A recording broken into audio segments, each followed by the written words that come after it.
안녕하세요. 이코노 웨이브입니다. 8월 11일 클래리티 법안 업데이트입니다. 여러분, 오늘은 정말 의미 있는 소식을 가져왔어요. 우리가 몇 주째 이 법안을 추적하면서 계속 강조한 게 하나 있잖아요.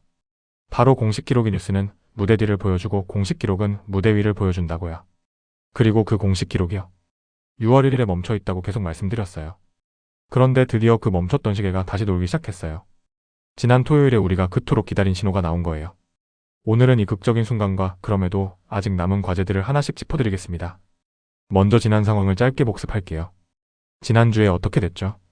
클래리티 법안이 여름 휴회 전에 표결을 못했어요. 민주당이 절차를 막았거든요.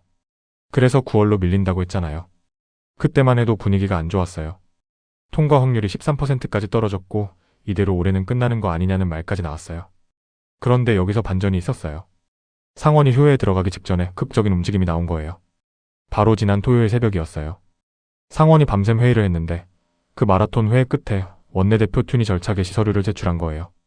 이걸 전문 용어로 모션 투 프로시드에 대한 클로처라고 해요. 쉽게 말하면 이 법안을 이제 본격적으로 다루기 위한 첫 번째 공식 절차예요. 우리가 몇 주째 기다린 바로 그거예요. 자, 이게 왜 그렇게 의미가 있을까요? 우리가 계속 이야기했잖아요. 진짜 신호는 공식 기록에 세 줄이 찍히는 순간이라고. 뉴스에서 아무리 시끄러워도 그 기록이 안 바뀌면 소용없다고요. 그런데 이번에 바로 그 세 줄이 찍힌 거예요. 2달 넘게 6월 1일에 멈춰있던 기록이요. 드디어 움직인 거죠. 멈춰있던 시계가 다시 돌기 시작한 거예요. 이게 왜 중요하냐면 이 서류가 제출됐다는 건 법안이 공식 절차의 궤도예요. 올라탔다는 뜻이거든요. 이제 막연히 언젠가 하겠지가 아니라 정해진 절차를 따라가기 시작한 거예요. 한 소식통은 이렇게 표현했어요. 이 첫 움직임이 없었다면 클래리티는 올해 사실상 끝났다고 선언됐을 거라고요. 그러니까 이 서류 하나가 법안을 살려낸 거예요. 죽기 직전에 산소호흡기를 단 셈이죠. 그리고 여기서 더 구체적인 게 나왔어요. 바로 날짜예요. 9월 15일이에요. 이날 상원이 돌아와서 클래리티의 첫 절차 표결을 해요. 정확히는 9월 14일에 상원이 복귀하고 그 다음 날인 15일 오후예요. 첫 번째 시험대에 오르는 거예요. 이게 왜 좋은 소식이냐면 이제 클래리티가 구체적인 날짜를 갖게 된 거예요. 그동안은 언젠가 9월에라는 막연한 상태였잖아요. 그런데 이제 9월 15일이라는 분명한 날짜가 생긴 거죠. 시장도 이걸 바로 반영했어요. 예측 시장에서요. 9월 15일 표결이 잡혔다는 소식이요. 바로 퍼졌고요. 법안이 최소한 살아는 있다는 걸요. 확인한 거예요. 그러니까 지금 상황을 정리하면 죽어가던 법안이요. 휴회 직전에 극적으로 살아나서 9월 15일이라는 새 무대를 배정받은 거예요. 자, 그런데 여기서 김칫국부터 마시면 안 돼요. 아주 중요한 걸 짚어야 해요. 이 9월 15일 표결이 법안을 통과시키는 표결이 아니에요. 그럼 뭐냐면 논의를 시작할지 말지를 정하는 절차 표결이에요. 무슨 말이냐면 이 법안을 이제 본격적으로 다뤄보자는데 동의하는지를 먼저 묻는 거예요. 법안 내용에 찬성하느냐가 아니라 논의를 시작하는 것 자체에 동의하느냐를 묻는 거죠. 그러니까 문을 열지 말지를 정하는 단계인 거예요. 문을 연다고 해서요. 법안이 통과되는 건 아니에요. 문을 열고 들어가서 다시 토론하고 수정하고 최종 표결까지 가야 하거든요. 그런데 이 첫 관문인 절차 표결조차도 60표가 필요해요. 바로 여기서 문제가 시작돼요. 60표 이야기를 해볼게요. 이게 여전히 냉혹해요. 지금 공화당이 53석인데 여기서 최소 6명 정도의 민주당 의원이 넘어와야 해요. 그런데 문제가 있어요. 이 간극이 지난 5월 이후로 안 좁혀졌어요. 지난 5월에 은행위원회에서 이 법안을 통과시킬 때 민주당은 딱 2명만 찬성했거든요. 그 뒤로 몇 달이 지났는데도 그 숫자가 크게 안 늘어난 거예요. 오히려 지난주에는 민주당이 절차를 막았잖아요. 그러니까 지금 분위기로는 6명을 채우기가 쉽지 않아요. 물론 시간은 있어요. 지금부터 9월 15일까지 몇 주가 남았으니까요. 그 사이에 협상을 할 수 있어요. 한 소식통은 이렇게 봤어요. 협상가들에게 이제 몇 주의 시간이 생겼다고요. 그 안에 쟁점들을 풀어야 한다고요. 그러니까 이 몇 주가 진짜 승부처인 거예요. 그럼 그 몇 주 동안 뭘 풀어야 할까요? 3가지 숙제가 남아있어요. 우리가 계속 이야기한 것들이에요. 첫 번째는 윤리조항이에요. 가장 큰 쟁점이죠. 트럼프 대통령의 암호화폐 보유를 어떻게 제한하느냐예요. 특히 그걸 누가 집행하느냐가요. 핵심이에요. 대통령 밑에 법무부냐 아니면 독립된 곳이냐를 두고 계속 대립하고 있어요. 두 번째는 스테이블 코인 보상이에요. 스테이블 코인을 가지고 있으면 이자 같은 보상을 주는 걸 허용할지 말지예요. 이걸 허용하면 사실상 예금처럼 되니까 논란이 있어요. 세 번째는 디파이 관련 규정이에요. 불법 자금을 막는 규정인데 이게 너무 세면 블록체인 직접 거래가 위축될 수 있어요. 이 3가지를 9월 15일 전에 풀어야 해요. 안 그러면 절차 표결에서 또 막힐 수 있거든요. 이 3가지 중에서도 결국 핵심은 윤리조항이에요. 그리고 그 윤리조항의 열쇠는 트럼프 본인이 쥐고 있어요. 왜냐하면 이 조항이 겨냥하는 게 바로 트럼프의 암호화폐 사업이거든요. 트럼프가 작년에 암호화폐로 어마어마하게 벌었잖아요. 그래서 민주당은 대통령이 규제하는 자산으로 돈 버는 걸 막아야 한다는 거예요.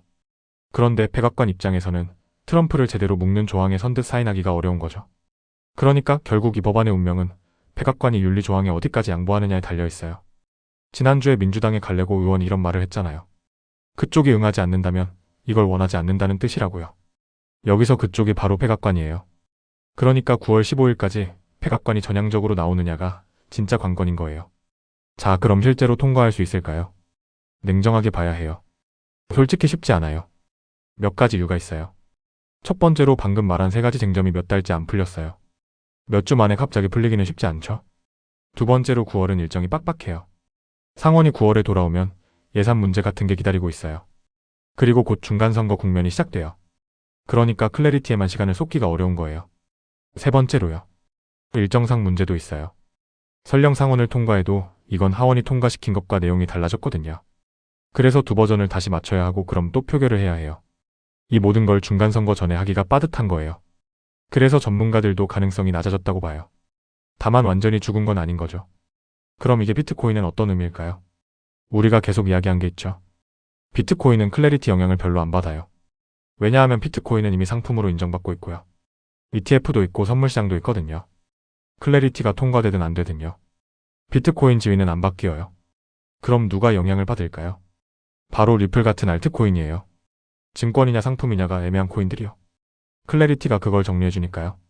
이번에 9월 15일 날짜가 잡힌 것도 비트코인보다는 이런 알트코인한테 더 의미가 커요. 날짜가 잡혔다는 건요. 최소한 희망이 살아있다는 거니까 정책에 민감한 코인들한테는 작은 호재가 될 수 있어요. 다만 통과가 확실한 게 아니니까요. 너무 기대하면 안 되고 9월 15일 표결 결과를 차분히 지켜보는 게 맞아요. 그때까지는 협상 뉴스에 일을 비하기보다 큰 흐름을 봐야 해요. 자, 오늘 이야기를 정리하면서 앞으로 뭘 봐야 하는지 짚어드릴게요. 첫 번째는 9월 15일이에요. 가장 중요해요. 이날 첫 절차 표결이 있어요. 60표를 넘느냐가 관건이에요. 두 번째는 백악관이 윤리조항에 전향적으로 나오는지 트럼프가 열쇠를 쥐고 있으니까요. 세 번째는 세 가지 쟁점이에요. 윤리랑 스테이블 코인이랑 디파이가 9월 15일 전에 풀리는지요. 네 번째는 민주당이에요. 6명이 넘어올 분위기가 되는지요. 다섯 번째는 알트코인 반응이에요. 비트코인보다 알트코인이 이 소식에 더 민감하니까요. 핵심만 정리할게요. 2달 넘게 6월 1일에 멈춰있던 공식 기록이 드디어 움직였어요. 튜니 휴회 직전에 절차 서류를 내면서 9월 15일 첫 표결 날짜가 잡혔어요. 죽어가던 법안이 살아난 거예요.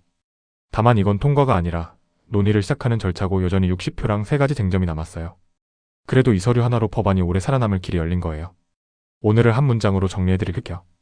2달 넘게 6월 1일에 멈춰있던 클래리티 법안의 공식 기록이 드디어 움직여서 지난 토요일 새벽 밤샘 회의 끝에 원내대표 튜니 절차 개시 서류를 제출하며 9월 15일 첫 절차 표결 날짜가 확정됐는데 이로써 여름휴회 전 표결에 실패하며 사실상 올해 끝났다는 말까지 나오던 법안이 극적으로 되살아났지만 이 표결은 법안 통과가 아니라 논의를 시작할지를 정하는 절차일 뿐이고 그마저도 60표가 필요한데 지난 5월 이후 민주당의 지지가 2명에서 크게 늘지 않아 6명 안팎의 추가표를 확보해야 하는 데다 윤리조항과 스테이블코인 보상과 디파이 규정이라는 세 가지 쟁점이 여전히 안 풀렸고 결국 트럼프 본인을 겨냥한 윤리조항의 백악관이 얼마나 양보하느냐가 관건이라 9월 15일까지 남은 몇 주간의 협상이 이 법안의 진짜 운명을 가릴 전망입니다.